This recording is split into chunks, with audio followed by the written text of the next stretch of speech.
বিয়ে কিংবা অন্যান্য যে কোনো ধরনের পার্টিতে যদি বাজেট থাকে খুবই কম, তাহলে কিন্তু বাজেট ফ্রেন্ডলি শপিংগুলো আপনারা এখান থেকে করতে পারেন। আসসালামু আলাইকুম, নতুন আরও একটা ব্লগ দেখার জন্য সবাইকে স্বাগত জানাচ্ছি। আজকে কোথায় গিয়েছিলাম এবং খুবই অল্প দামে কী কী কিনেছি, কেন গিয়েছিলাম সব শেয়ার করব এই ব্লগটাতে। অনেক দিন পর আমার শাশুড়ি এসেছিল আমাদের বাসায়। হাই প্রেশার থাকার কারণে উনি গরুর মাংস খুব একটা খান না, এই জন্য আমি হাঁসের মাংস রান্না করছিলাম। আর আমার হাতের হাঁসের মাংসটা আমার শাশুড়ির খুবই পছন্দ। দুর্গন্ধ ছাড়া খুবই মজা করে হাঁসের মাংস কীভাবে রান্না করতে পারেন তার পারফেক্ট একটা রেসিপি আমাদের ইউটিউব চ্যানেল তোবাস কুকিং স্টুডিওতে আছে। এরপর আমি প্লেন পোলাও রান্না করে নিচ্ছিলাম। পোলাওর চালগুলোকে খুব ভালো মতো কষিয়ে গরম পানি দিয়ে দিচ্ছি। পোলাওর চাল যত কষানো হবে পোলাওটা কিন্তু ততটাই পারফেক্টলি ঝরঝরে হবে। আমার পোলাওটা প্রায় হয়ে এসেছে, এটা কিন্তু আমি প্রথম ধাপে উল্টে দিচ্ছি, আর এই অবস্থায় অনেক ঝরঝরে আছে। পোলাওটা দমে বসিয়ে আমি অন্য চুলায় চিংড়ি মাছ ভুনা করে নিব। সম্পূর্ণ রেসিপিগুলো আসলে দেখানো সম্ভব হচ্ছে না ছোট ভিডিওতে। আমাদের ইউটিউব চ্যানেল তোবাস কুকিং স্টুডিওতে কিন্তু এর সবগুলো রেসিপি আপনারা পেয়ে যাবেন। এরপর আমি টেবিলে খাবার দিয়ে দিচ্ছি। সবগুলো খাবার আমি রেডি করে নিয়েছি। তাইবার বাবাও অফিস থেকে চলে এসেছে, ওরও একটু তাড়া আছে, ভবনে যাবে, যার জন্য দ্রুত খেয়ে বের হতে হবে। এদিকে আমিও কিন্তু বিকেলে বের হব, আমার কাজগুলো আমি একটু দ্রুত গুছিয়ে নেওয়ার চেষ্টা করছি। দুপুরে খাওয়া দাওয়া শেষ করে আমি আমার শাশুড়ির জন্য একটু পায়েস রান্না করছিলাম। আমার শাশুড়ি কিন্তু খুব ভালো পায়েস রান্না করে, আর সবসময় তার পায়েসের একটা গল্প করে। এবার ভাবলাম যে বাসায় এসেছে আমি একটু পায়েস রান্না করে খাওয়াই। পায়েসের টেক্সচার এবং টেস্ট দুটোই আলহামদুলিল্লাহ অনেক ভালো হয়েছিল। আর আমার কাছে মনে হয় যে ডেজার্ট টাইপের খাবারগুলো যদি লেফট ওভার হয় তাহলে এর টেস্ট কিন্তু দ্বিগুণ বেড়ে যায়। পায়েসটা ঠান্ডা করে আমি ফ্রিজে রেখে দিয়েছিলাম, এরপর আমি বের হয়ে গিয়েছি। রাস্তায় প্রচণ্ড জ্যাম ছিল, এইটুকু হচ্ছে কারণ বাজারের সাইডটা মোটামুটি ফ্রি ছিল। বসুন্ধরার সামনে থেকে প্রচুর জ্যাম। আজকে আমরা নিউ মার্কেটের উদ্দেশ্যে বের হয়েছি, যদিও খুব মজা করে নিউ মার্কেটে গিয়ে শপিং করার উদ্দেশ্যে বের হইনি। আমার ছেলের মাথার পেছনে 3-4টা টিউমারের মতো হয়েছে, ওর ট্রিটমেন্টের জন্যই যাচ্ছি। আর নিউ মার্কেটে একটা হোমিও ফার্মেসি আছে যেখানকার ওষুধগুলো খুবই ভালো, আমি আমার মেয়েকেও খাইয়েছি। সে প্রমোট করছি না, আমি এখান থেকে কিন্তু ভালো রেজাল্ট পেয়েছি বলেই আপনাদের সাথে শেয়ার করছি। যাদের এই ধরনের সমস্যা আছে তারা কিন্তু এখানে যেতে পারেন।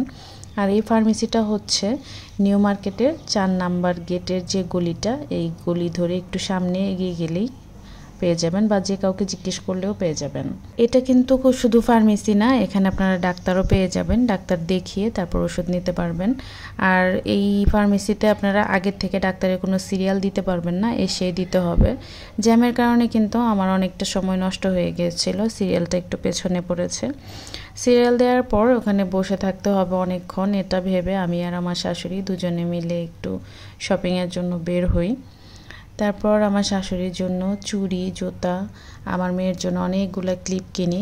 আর এগুলো আমি দেখছিলাম আসলে একদমই যে অল্প বাজেটে সেরকমও না, তো তারপরেও আমার মনে হয় অন্যান্য মার্কেটের তুলনায় এখানে দামটা একটু রিজনেবল। আর আমার কাছে এই চুকারগুলো এত বেশি ভালো লেগেছে। মেহেদি বা গায়ে হলুদের অনুষ্ঠানে কাঞ্জিভরম শাড়ির সাথে এই চোকারগুলো জাস্ট অসাধারণ লাগবে।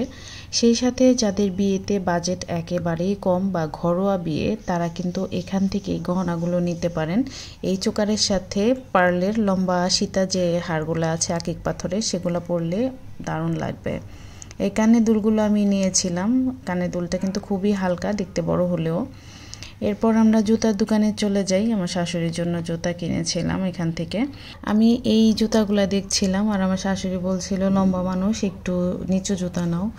পরে ওনার পছন্দে আমি এই জুতাগুলো দেখছিলাম, যদিও এটা নেওয়া হয়নি। আর আমার শাশুড়ি এই জুতাগুলো নিয়েছে, এই জুতাটা পরতে নাকি ওনার কাছে খুব ভালো লেগেছে আর সেই সাথে পছন্দও হয়েছে। এরপর আমি আমার মেয়ের জন্য কিছু হেয়ার ব্যান্ড কিনতে চলে যাই।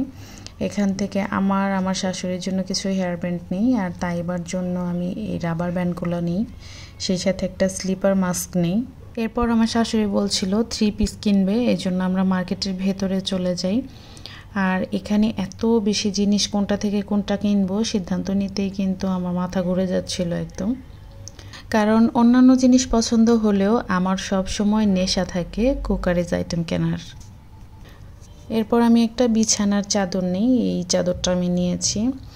আর আমার কাছে সবসময় না একটু সাদা চাদর ভালো লাগে। বাসায় ছোট বাচ্চা থাকার কারণে সাদা চাদর খুব একটা ব্যবহার করা হয় না আমার, কারণ বাচ্চারা হুটহাট বিছানায় উঠে যায়, পায়ে ময়লা থাকে, চাদরগুলো খুব অল্প দিনে নষ্ট হয়ে যায় এবং ময়লা হয়ে যায়। চাদর নেওয়ার পর আমরা থ্রি পিসের দোকানে যাই। এখানে থ্রি পিসগুলো অনেক সুন্দর লাগলেও কাপড়ে হাত দেওয়ার পর আমার খুব একটা ভালো লাগেনি, আর আমার শাশুড়িও পছন্দ করেনি, যার কারণে থ্রি পিস কেনা হয়নি। এরপর আমরা ডাক্তারের ওখানে চলে যাই, আর গিয়ে দেখি আমাদের আগে আর মাত্র 2 জন রোগী আছে। তামজিদকে ওর দাদু পানি খাইয়ে দিচ্ছিল, কারণ অনেকটা সময় ঘোরাঘুরি করা হয়েছে আর ওর ক্ষুধাও লেগেছিল, একটু ছটফট করছিল। ডক্টর আমাদেরকে একটু আগেই ছেড়ে দিয়েছে। ওষুধটা বানাতেও সিরিয়াল লাগে, আর যেহেতু তামজিদ একটু দুষ্টুমি করছিল তাই তামজিদের ওষুধটা আগে দিয়ে দিচ্ছিল। ওষুধটা রেডি করে আমরা এখান থেকে বের হয়ে যাই। আর অনেকটা সময় ঘোরাঘুরি করার পরে আমাদেরও একটু ক্লান্ত লাগছিল, ভাবলাম যে হালকা একটু কিছু খেয়ে নিই। তামজিদের দাদুকে অনেক কিছু খেতে বলার পরেও উনি ফুচকাই খেতে চাইলেন। আর এখানে আমি টক ফুচকাটা নিয়েছিলাম ওনার পছন্দে, আর আমি নিয়েছিলাম দই ফুচকাটা আমার পছন্দে। তো দুজনেই শেয়ার করেই খেয়েছি। দই ফুচকা খাওয়ার পর আমার শাশুড়ি বলল বেশ ভালোই লেগেছে। আমাদের সব কাজ শেষ করে আমরা বাসার উদ্দেশ্যে বের হয়ে যাই। আমরা 1 নম্বর গেটের সাইড দিয়ে বের হই, গাড়িটা এখানে পার্কিং করা ছিল। আর গাড়িতে ওঠা থেকে শুরু করে প্রায় কারণ বাজার পর্যন্ত একইভাবে জ্যাম ছিল। অনেকটা রাতও হয়ে গিয়েছে। ফাইনালি আমরা কিন্তু বাসায় পৌঁছে গিয়েছি। ব্লগটা কেমন লাগলো কমেন্টে জানাতে কিন্তু ভুলবেন না। সবাই ভালো থাকবেন, দেখা হবে পরবর্তী ভিডিওতে। আল্লাহ হাফেজ।